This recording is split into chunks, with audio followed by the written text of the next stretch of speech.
Hello everybody and welcome back to Elderberry Sprout.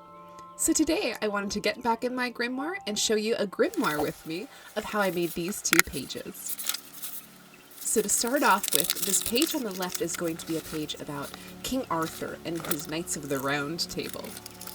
So there's a story about King Arthur and his knights going out into the forest in the places that they find the darkest, personally.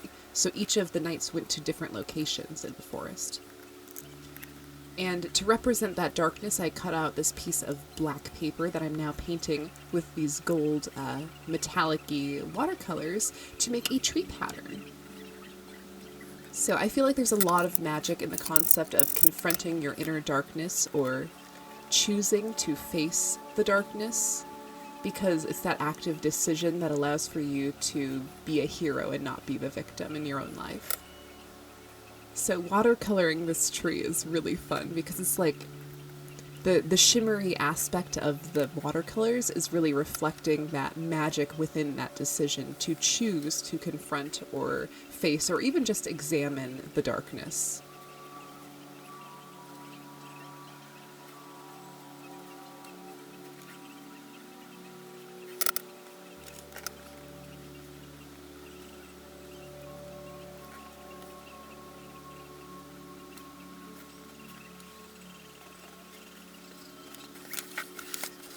So this page that the tree is going on is actually a page from a Little Red Riding Hood book.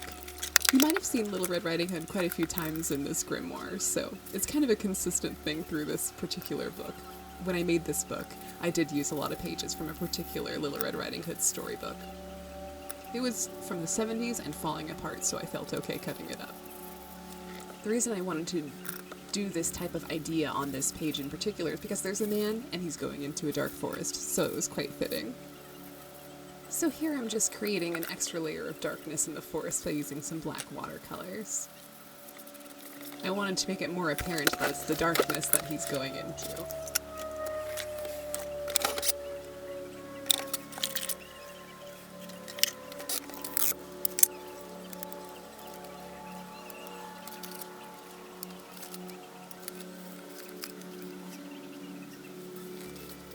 Oh, so here I'm trying to create a hinge to keep the tree on this page because I want to be able to write underneath on the bottom of the tree, or I guess on the inside of the tree.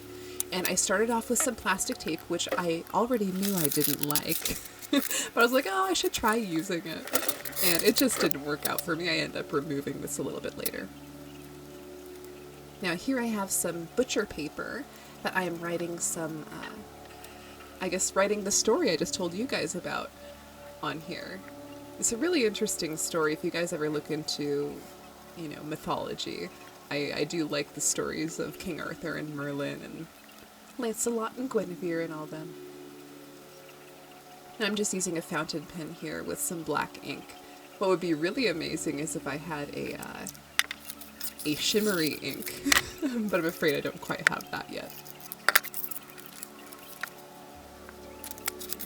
And now I'm just gluing that on the page. And you can see I keep futzing with the hinge, and I just don't like it. So the solution that I did come up with for creating this hinge part is essentially the same black piece of paper that I used originally, just cut into a strip, folded, and I score it over and over again to really get that hinge movable. And then to increase the mobility of the hinge even more, I take little cutouts out of that hinged portion. That means that it's less paper that has to fold back and forth, so I'm essentially creating, 7 little hinges there. And it's all on that same style of black paper, so I will be able to write on it once I glue it down.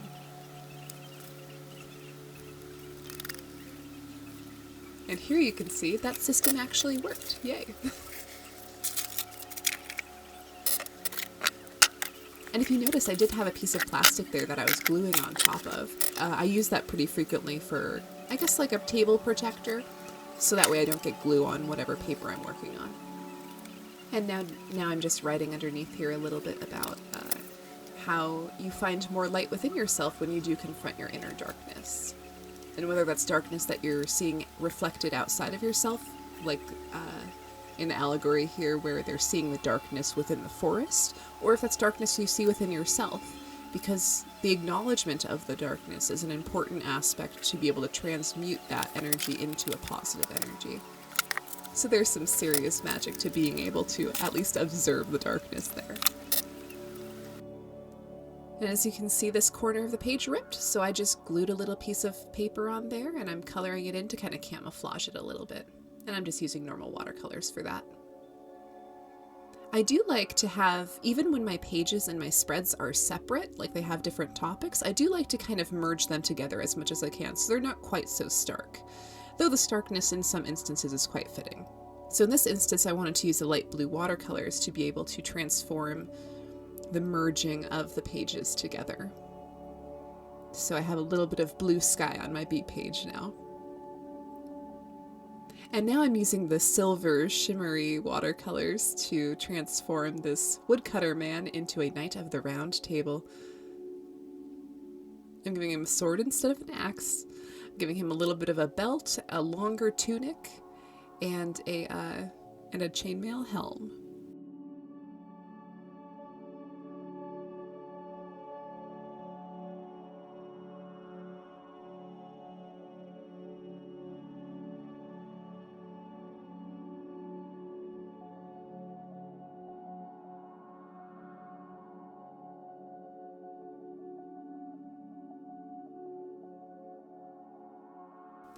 Now for the B page over here.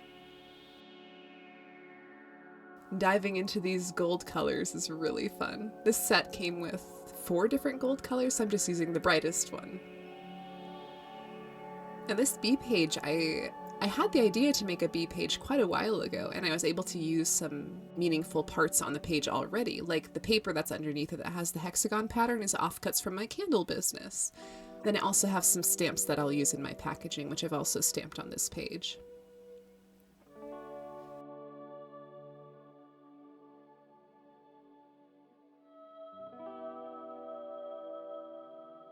And the hexagon is a really sacred shape if you ever look into sacred geometry. I love hexagons. So any chance I get to use hexagons in my spreads, I will definitely do that.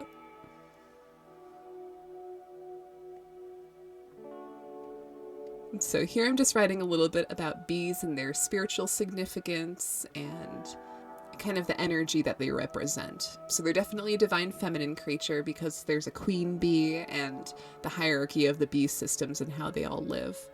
There's a lot of woman power in a beehive. The fun thing about having different segmented sections on your grimoire pages is that they give you little spaces to put blurbs in.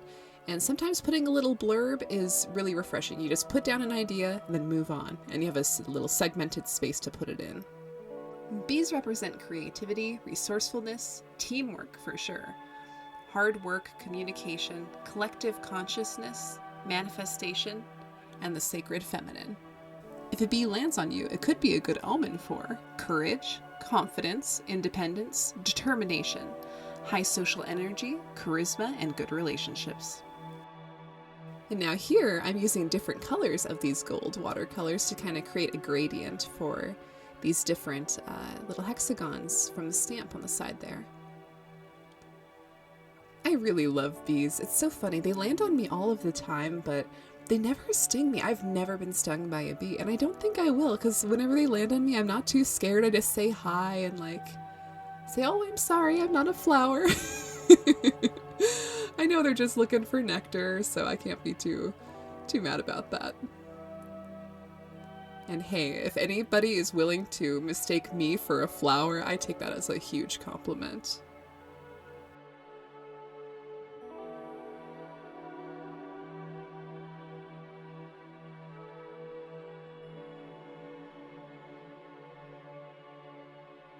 Oh, and here I'm just kind of darkening up that bee pattern.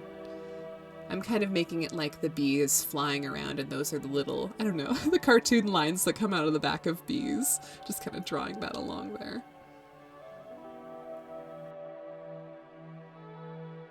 Because I sectioned this page out in multiple little sections, I'm just adding little blurbs in each of them.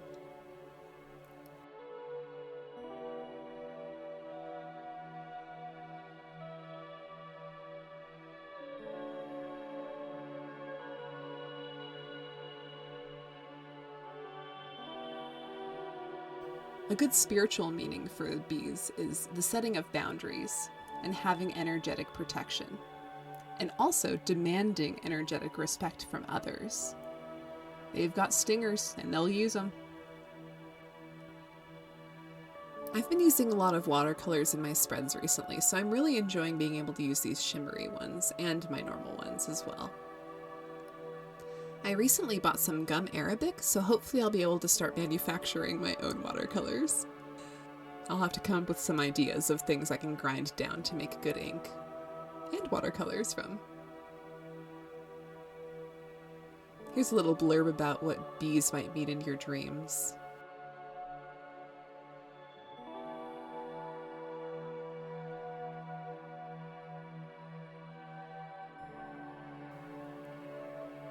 And here we have it. I love how both of these spreads turned out.